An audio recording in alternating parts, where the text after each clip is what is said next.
In the latest development of an ongoing diplomatic row, Saudi Arabia banned all of its citizens from receiving medical treatment in Canada. Saudi state media announced Wednesday that the country would begin transferring all Saudi patients out of Canadian hospitals and relocate them to medical facilities in other countries.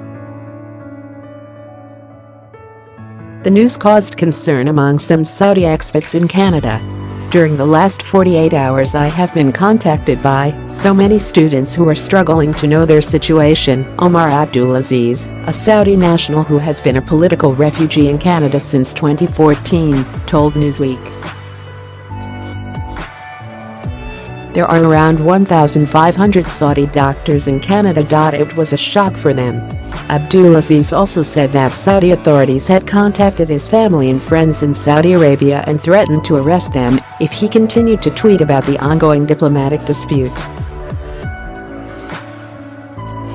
The new policy on medical treatment was announced just days after Saudi Arabia cancelled scholarships for around 16,000 Saudi students who planned to study in Canada, cancelled flights to Toronto, expelled the Canadian ambassador and froze all trade between the two countries.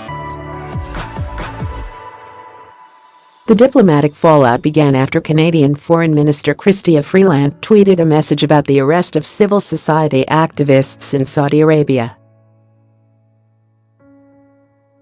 Canadian officials urged the kingdom to immediately release women's rights activists Samar Badawi and Nassima al-Sadah, who were arrested in July and are still in custody.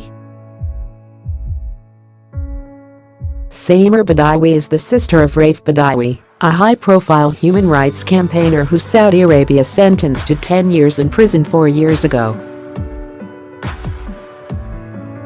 Raif Badawi's wife and children are naturalized Canadian citizens, and the arrest of his sister caught Canada's attention. Human rights advocates said that the two women arrested in July were targeted because of their advocacy work. These brave women represented the last vestiges of the human rights community in the country, and now they too have been detained. Saudi Arabia's new leadership under Crown Prince Mohammed bin Salman has crushed any space for the existence of human rights defenders in the country, Amnesty International said in a statement. Despite the Saudi authorities' repeated attempts to project the image of a country implementing sweeping reforms to modernize the kingdom, the grim reality is of continuing arrests of activists for their peaceful human rights work, the statement continued. Saudi Arabia's crown prince has attempted to cast himself as a liberalizing reformer as the country seeks to diversify its economy and attract foreign investment. Nevertheless, Riyadh did not take the criticism of its human rights record well and accused Ottawa of interfering in the country's sovereignty.